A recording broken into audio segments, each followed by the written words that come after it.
underline. Omong dikit tapi nyelekit. Bersama Om Bob. Temukan di channel YouTube Om Bob Indonesia. Om Bob, saat hari raya tiba, pastinya masih saja selalu terjadi adanya remisi hukuman terpidana. Bagaimana Om Bob menggarisbawahi masalah ini? Ya, bagi narapidana kalau ada hari raya keagamaan seperti ini ya sorak-sorak bergembira. ya, karena kalau dia dipandang sebagai berkelakuan baik selama di dalam penjara, maka dia akan mendapat remisi. Lah di sini kan ada penilaian.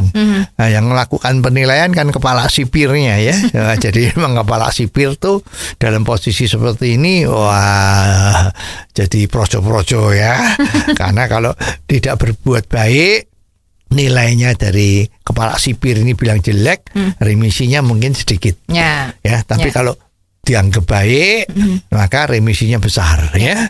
Dan ini memang banyak orang yang merasa bahwa ini sebetulnya pengeterapan remisi untuk seorang narapidana ini adalah tidak pada tempatnya. Ya, ini mengusik rasa keadilan masyarakat.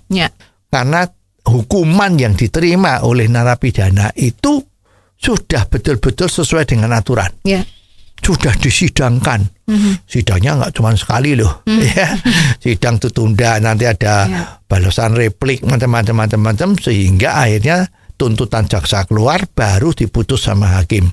Kalau sudah diputus hakim, terdakwa bisa naik banding maupun kejaksaan bisa naik banding. Nah, ini kan sudah melalui prosedur yang sedemikian hebatnya dan telitinya, dan sudah dipikir semasak-masaknya jenis hukuman apa yang paling cocok untuk orang yang melanggar hukum tadi itu. Nah, sekarang kalau ada menjelang atau pada hari raya keagamaan, Islam, Natal, Hindu, ya itu selalu dapat remisi. Nah, ini kan jadi agak mengganggu rasa keadilan ya. Nah, mestinya udah nggak perlu lagi. Ya, mestinya kita ikut di dunia yang lain, maksudnya di luar negeri ya. Ya, itu ternyata nggak ada kok yang namanya remisi kalau ada hari raya keagamaan. Ya, biasanya adanya adalah gerasi. Ya, dia mohon pengampunan sama presiden, terus presidennya ngasih gerasi apa tidak. Hanya itu, yang lain tidak. Kalau dihukum 10 tahun, ya 10 tahun dilakukan. Nggak ada remisi-remisi, karena memang itulah membuat supaya dia kapok. Ya, dan tidak terjadi yang namanya pat-pat gulipat. Ya, karena ada penilaian-penilaian tadi itu. Nah, ini kan bikin susah ya kan. Nah, makanya sebetulnya ini nggak perlulah. Tapi memungkinkan nggak sih Om Bob sebenarnya kalau ini tuh ditiadakan saja? Lah, masalahnya ini sekarang kan remisi itu kan ada di undang-undang. Ya, dengan mengingat peri kemanusiaan. Karena fungsinya penjara itu ada pembinaan, ya. Kita kan seperti itu, ya. Penjara itu pembinaan, bukan hukuman. Kalau di luar negeri adalah punishment, hukuman. Tapi kalau di tempat kita kan sepertinya adalah pembinaan. Dengan filosofi orang kalau sudah dilakukan pembinaan di penjara, dia nanti akan sadar dan tidak akan berbuat lagi kejahatan. Makanya atas dasar peri kemanusiaan ini dia diberi remisi. Ya, nah ini adalah undang-undangnya. Jadi sekarang kalau mau tidak diadakan, jadi tidak ada lagi remisi-remisian, itu ya mestinya undang-undangnya harus dirubah. Nah, ini tugasnya DPR.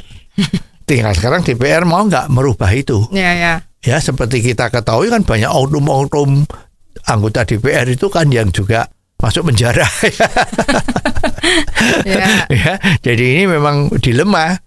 Tinggal sekarang bagaimana, apakah tujuan dari memenjarakan orang itu pembinaan apa hukuman?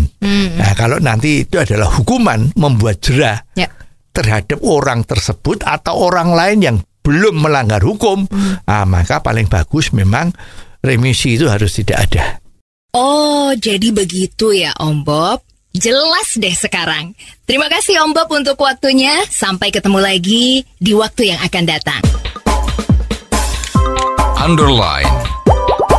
Omong dikit tapi nyelekit. Bersama Om Bob. Jika Anda suka dengan channel ini, jangan lupa subscribe, like, dan komen.